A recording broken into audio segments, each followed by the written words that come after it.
Welcome to the Candid Comms podcast. If you're looking for practical and inspirational ideas to help you thrive in internal communication, you're in the right place. I'm your host, international communication consultant, trainer and mentor, Rachel Miller. Through this podcast, I'll share my experience with you so you can increase your skills, knowledge and confidence on all things internal communication related.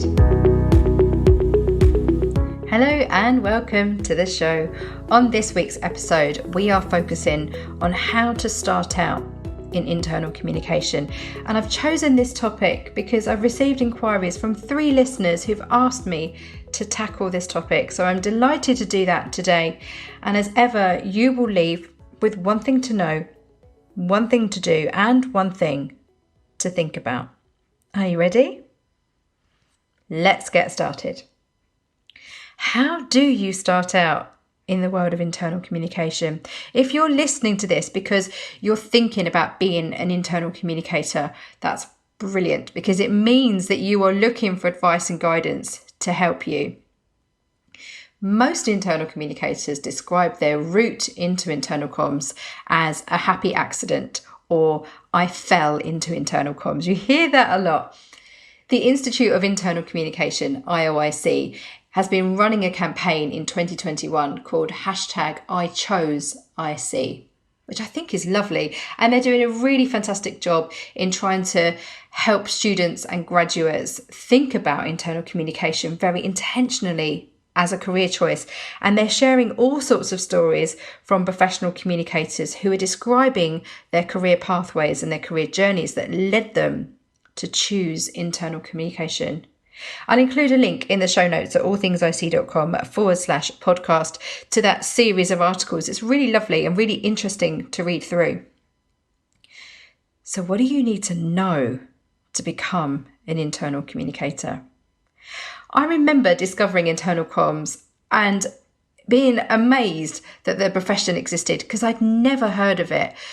If you're a regular listener to the podcast, you'll know that I began my career as a journalist and I spent 4 years working in newsrooms, and that's a fairly typical route for internal communicators. There's lots of us around who started out in the world of journalism and then moved into corporate or internal communication. But what if that's not you? What if you're working in marketing or PR or HR or a completely different discipline, or maybe you're a student, but you have a sense that you want to work in internal communication? Loving your thinking, let me say that. I think the choice to work in internal comms is a really good one. For me, I was looking for a new job and I didn't know what to do. I knew I didn't want to continue doing what I was doing, particularly on regional newspapers. And I remember searching and looking online, and I was looking at monster.co.uk and read.co.uk, which are recruitment websites here in the UK. And I remember typing in all the things I loved doing, which is a really good thing to do when you're looking for a new job. So I remember writing that I liked editing and writing and interviewing people.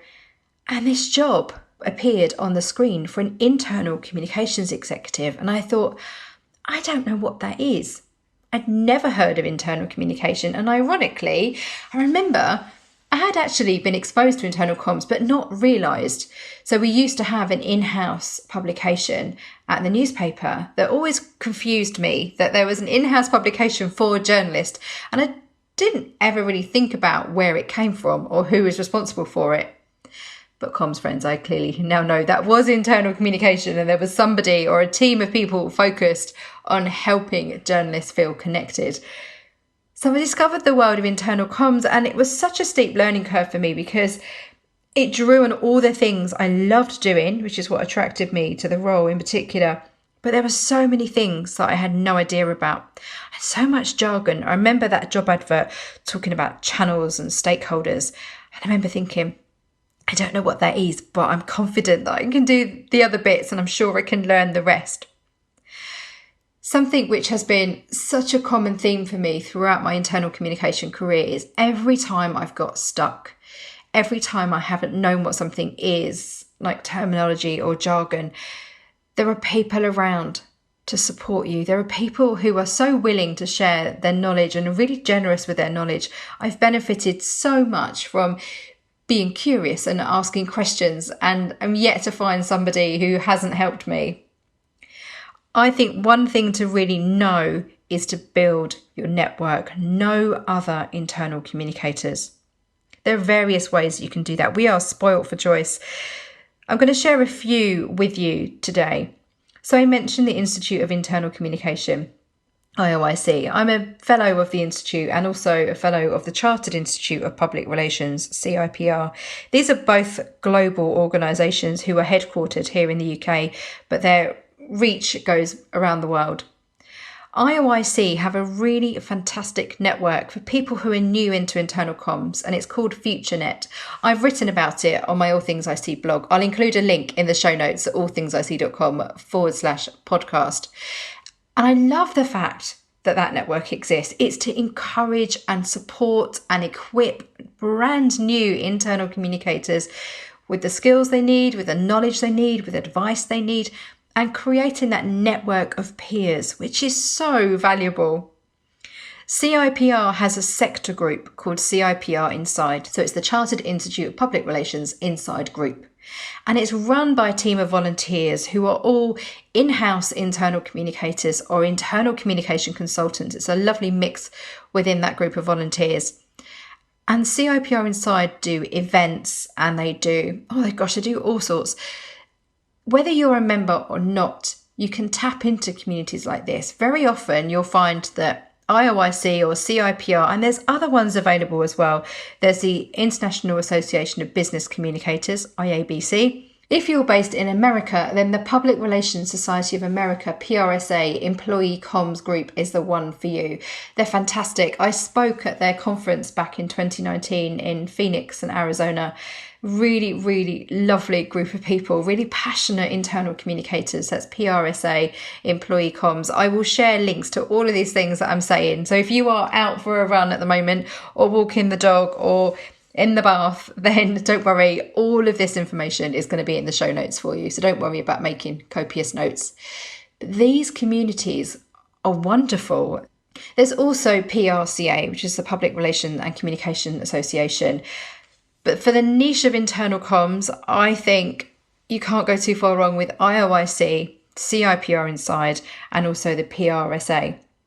Now, the truth is, when I'm asked about these sorts of groups, and I pay for my own memberships now as a self-employed person, but for years I had memberships paid for me by my employer.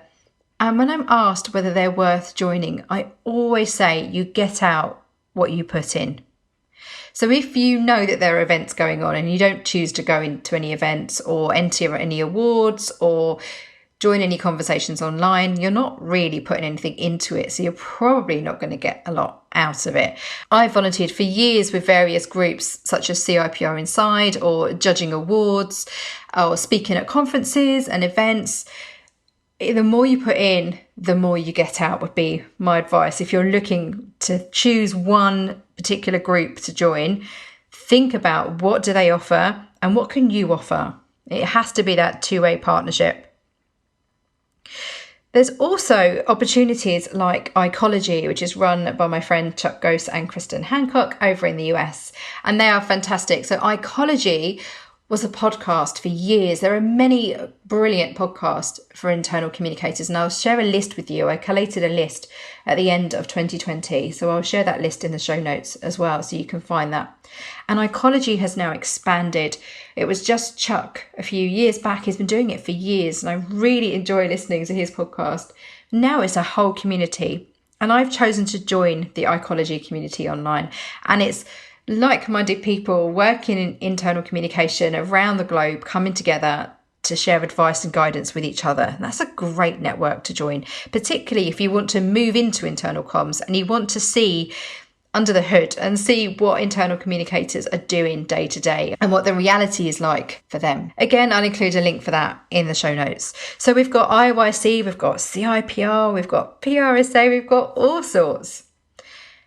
But you can also join conversations online, and I encourage you to do this and be very visible. If you want to work in internal communication and you want to build your network, if you're submitting your CV to someone and maybe you have PR experience or marketing or HR experience, you don't have any internal comms experience, what happens when a recruiter searches your name?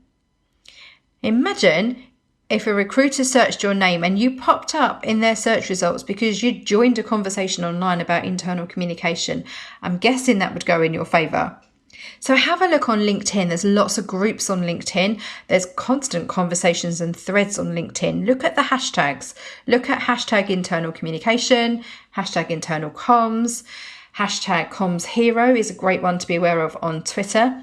For the Asif Chowdhury and the team at Resource, they have brilliant conversations going on, constantly calling out people who are doing wonderful things in the world of internal comms. There's Comms 2.0. There's a whole number of communities and conversations going on online. Look up these people, follow these people, start to work out loud yourself and start to join conversations. CIPR Inside do a book club, which is hashtag IC Book Club, and that happens every 6 to 8 weeks. So my advice always is to show up when you don't need something. So the worst thing to do, and I know you won't do this, comms friends, but the worst thing to do would be to be looking for a job and you've never given back, you've never been visible online, and you suddenly pop up and you get quite demanding online. Now that's not going to go down very well with anybody.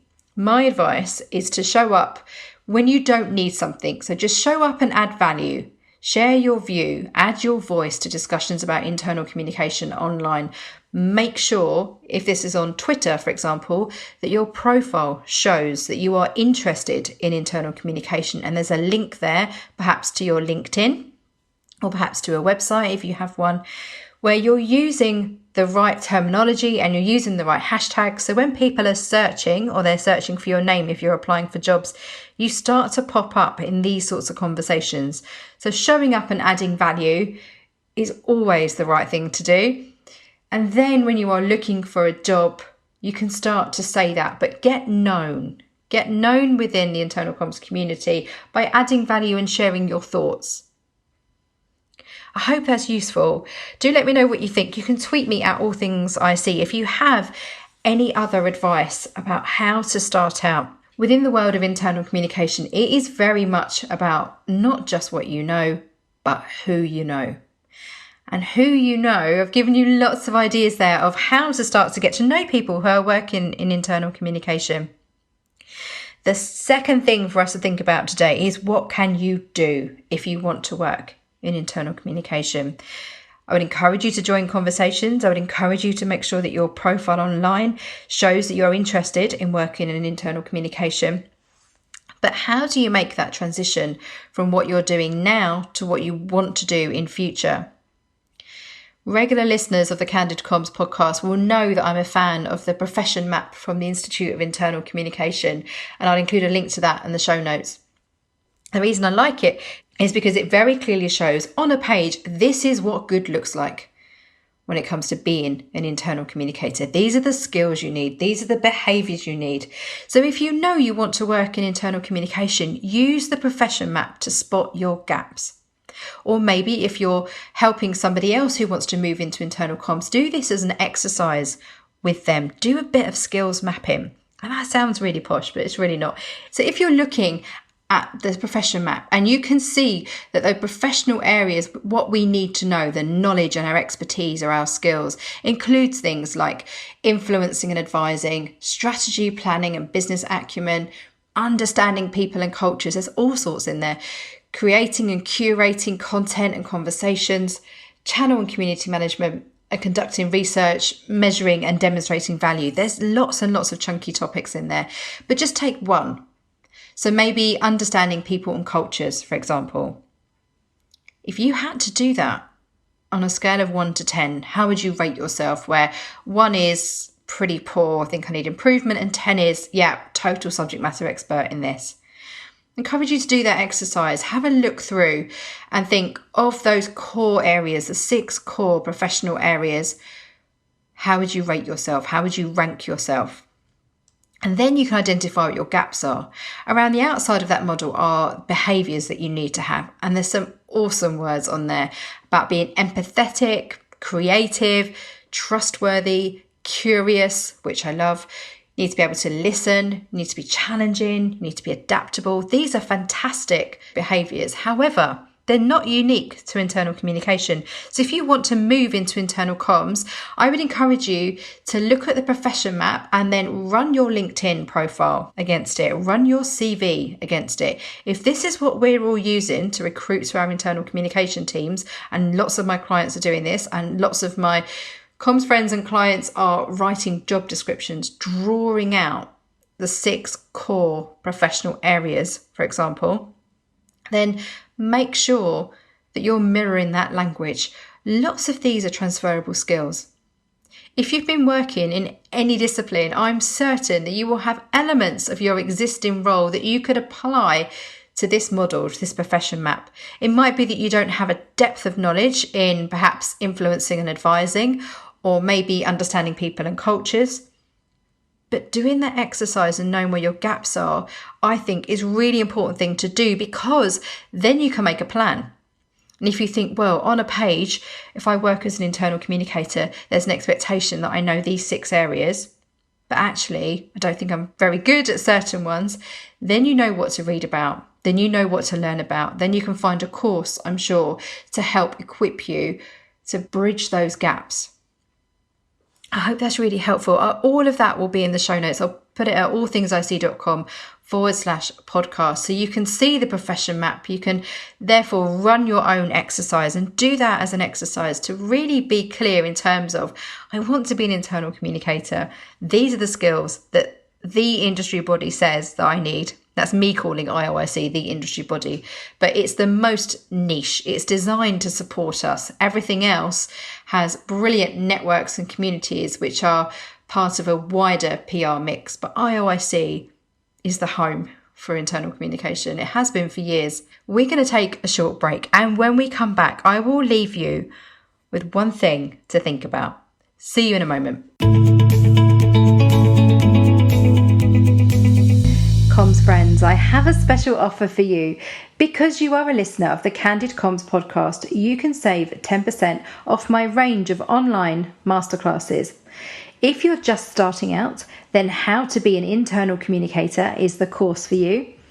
If you're about to start a new internal comms role, then my How to Create a 90-Day Plan will support you in your first 3 months. Perhaps you're thinking about becoming a comms consultant. If so, my How to Be a Comms Consultant Exploration Masterclass is the one you need. All of the courses can be found at allthingsic.thinkific.com, and simply use the code CandidComms at the checkout to save 10%.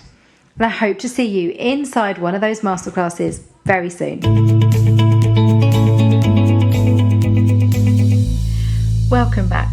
In the final part of today's episode, I'm going to share something to think about. And what I want you to think about is asking for help. I've benefited so much in my career from just asking for help. It gets to a point where you do all of your research online, you devour as many blog posts as you can or podcasts that you can, but you can't beat talking to somebody who understands what it's like to be an internal communicator. I've had mentors for years. Sometimes this has been formal. It's through things like the IOIC mentoring scheme or CIPR mentoring scheme. And sometimes it's been informal. When I worked in-house at Visa back in the mid-noughties, I asked my boss's boss to be my mentor. And I learned so much from him. I really enjoyed hearing Jeremy's view on the world and understanding how he saw the world. And he was so much more senior than I could even imagine. But listening to the reality of what was going on in the organisation, the conversations he was hearing, and therefore how it trickled down into my workflows and what I was working on was endlessly fascinating to me. I encourage you to think about finding a mentor, and there are various schemes in place through the industry bodies that I've mentioned. Or if you see people online who are doing something that you think are really curious to know more, get in touch with them. If you see in-house internal communicators sharing their stories on a platform like mine or somebody else's, and you think they've done a really good job and you're curious about what they've done, be respectful of their time. But I would encourage you to get in touch and say, I'm really interested about what you've done. I'm starting out in the world of internal comms, or I want to move into internal comms. Would you mind if we had a 15-minute conversation or a half an hour conversation? I bet you they wouldn't say no, but do be respectful of people's times, as I know that you will. There are various opportunities online where you can learn from other people and see a glimpse into the world of what they're doing, whether that's a formal mentoring process, whether that's reading people profiles, whether it's listening to internal comms podcasts where people are being interviewed. If you want to work in internal communication, something to think about is, where can you go to ask for help? The reason I find this really helpful, and I mentor a lot of people professionally now through All Things I See, and I also mentor a brilliant lady called Melissa through the IOIC mentoring scheme. I've been a mentor with them for a number of years, and I'm loving our conversations. I learn so much every time Melissa and I talk. She's one of the very first people that I spoke to back at the start of 2021 to share and say that I was going to be relaunching my podcast. And she was so encouraging. A mentoring relationship for me is a two-way relationship where I learn as much as I'm sure she's learning from our interactions. So have a look online. I'll share some resources with you in the show notes in terms of the mentoring schemes that are available. So you could have a look into that, whether that's a formal partnership or an informal partnership. I hope that's really helpful to start you off in your journey to think about how to be an internal communicator. I'll share some more resources and articles that I've published on my All Things I See blog in the show notes. I've got all sorts of interviews in there with people who have moved into internal comms, and I've blogged about how to start out in internal comms. What do you need to know? What are the skills that you need? All sorts. All of that will be found in the show notes, and I'll link to them via allthingsic.com/podcast. The final thing I want to leave you with is to recommend my How to Be an Internal Communicator online masterclass. That course has been designed and written to share insights into everything that we've talked about today. It helps you get to grips with the reality of working in internal communication, and it will set you up for success, whether that's for yourself or whether it's for somebody in your team.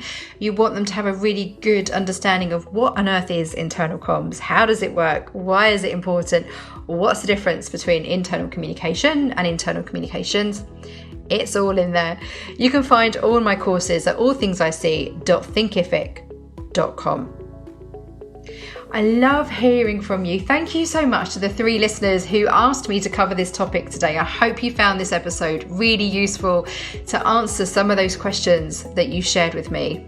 Do get in touch. You can find me on Twitter at All Things I See, on Instagram, Rachel All Things I See. I'm on LinkedIn at Rachel Miller, or do get in touch via allthingsic.com. And remember, what happens inside is reflected outside. See you again soon.